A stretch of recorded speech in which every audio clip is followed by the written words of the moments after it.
Igama lami nguBheki Dzanibe. Ngisebenza eDunlop Durban ekhampanini ebeyenza amathayi la ku-Sydney Road eThekwini. Kwahamba isikhathi ikhampani yaqala yashintshanisa amagama. Mayishintshanisa amagama iqale yazibiza ngokuthi Apollo Africa ngenxa kokuthi ngo-2006 yathi i-senior management ikhampani ayisakwazi ukudayisa kahle ngenxa kokuthi kukhona umkhiqizo ovela e-Asia wama-imports wamathayi, therefore sebekhande isivumelwano ne-India. So kusho ukuthi amathayi sebezowaphusha besebenzisana ne-India. Yasiyadayisa-ke ikhampani ngaleyo ndlela leyo. But ngenkathi idayisa 2006 uDunlop wadayisa on a going concern ngoka section 197 we-Labour Relations Act okwakuwukuthi abasebenzi abazo-affecteka kuzoba yile ndlela bebevele bekanjalo kumqashi omdala kuza kulo mqashi omusha. Azange sibe nayo inkinga-ke. Kuhamba isikhathi kwaba khona ama-changes sekuphethe le management eyayivela India.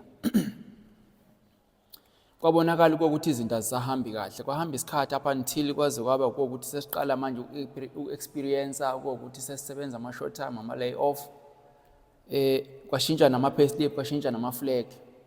Konke lokhu kwenzeka nje siyabona ukuthi umthetho awusalandelwa ngendlela. Siyawafaka ama-dispute, but ama-dispute akaze afikelele ekutheni resolve ngendlela.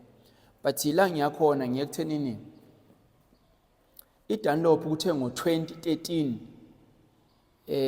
yaqasha abasebenzi abaningi, abasebenzi abakwi-age yokuthi bayi-youth.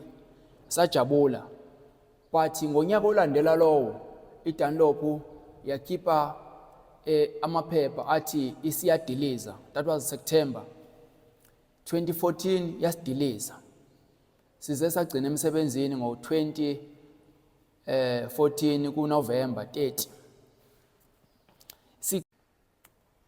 Sigcina emsebenzini ikhampani ithi kuthina ayisenayo imali singabasebenzi. Samangala ukuthi kanjani ngoba ama-companies amanye akhona kwi-tire industry ongabala kuwona oGoodyear, Firestone, Bridgestone, oContinental neDunlop Ladysmith ayizange yake yaba nenkinga efana nenkinga yayiseDunlop Durban. Yase ikhipha umyalelo kokuthi no isiyavala. Sathi-ke thina mangabe ikhampani iyavala kumele isinikeze ama-reasons ukuthi why izovala ngoba sinenkolelo kokuthi le statement abasikhiphayo sokuthi abasenayo imali asiyilona iqiniso. Ngempela-ke sakuphusha lokuthi akuvela ama-statement but sahluleka. Azange wakhiphe ama-financial statement abonisa ukuthi ngempela ayisakwazi ukuthi irun ibhizinisi. Yavala. And sikholelwa ukuthi ngenkathi ivala yavala illegally okuwukuthi umthetho okufanele ulandele if kwakuwukuthi yayi-retrencha yayizolandela usection 189A ayizange ikwenze lokho. Sasinenkolelo ukuthi abasebenzi eDunlop Durban ngoba sine-recognition agreement eyayikade ithi i-recognition agreement if kuwukuthi ikhampani eseDurban iba neyinkinga ukuthi iya-retrench abasebenzi baseDurban bawuthatha basiwe eLadysmith. iLadysmith Dunlop Durban iLadysmith Dunlop iyi-branch ye-Durban branch okuwukuthi-ke i-Durban branch iyi-headquarter kuwukuthi iDunlop Durban branch okuyiyona ezale iLadysmith Dunlop branch. But mase kumele kuwukuthi kuthathwa abasebenzi ngapha basiwe eMnambithi ikhampani iyavuma nje etafuleni. But mase kuwukuthi kumele kwe-implementeke akuzange kwenzeke. Azange sihlale phansi singabasebenzi. Sayilandelela indaba kokuthi iDunlop beyivala ngokungelona iqiniso. Sazama ukuthi kuyiwe naseyindaweni siyofuna ukwazi ukuthi ngempela lento ebeyenziwa iDunlop ibinayo yini iqiniso. Kwathola ukuthi belingekho iqiniso. One, ikhohlise i-Department of Labour yayinikeza amanga yasidiliza ngekhampani engekho emthethweni. Thina besebenzela uDunlop Durban kodwa sadilizwa i-Apollo Durban okuwukuthi i-Apollo Durban ikhampani engekho ise-scam company. iDunlop iyikhampani eyodwa noSumitomo Rubber industry. Lama companies wonke asebenzisa i-company registration number A1 except i-Apollo Durban okuwukuthi njengoba yayi-scam yayi-createwe ngo-2013 kokuthi iyona ezosetshenziswa ukudismissa noma ukuretrench abasebenzi engakazi baqasha. So we are saying today sicela ukuthi i-Department of Labour, Employment and Labour from i-National Office ayibize umhlangano izokhuluma nabasebenzi ababesebenza eDunlop bonke kungathiwa kukhona abazoba representa but umnyango waka-Department of Labour kube yiwo ozokwenza ukuthi abasebenzi uzoba addressa bonke bese from there kutholakale ukuthi kungani abasebenzi babekade bexoshwa baqede benganikezwa izimali zabo sashiya ama-millions lapha yana. Kukhona into ebizwa ngokuthi i-Dunlop Surplus Fund eyayinama-million, I think imali yayikhona eyayi-870 million. Leyo mali kuze kube namhlanje ayikazi khokho leyo mali leyo. We are saying kwi-Department of Labour sicela leyo mali ikwazi ukuthi yenze ngawo wonke ama-means ukuthi abasebenzi bathole imali zabo abasebenzi banikezwe isinxephezelo sokuthi baxoshwe kungafanelanga.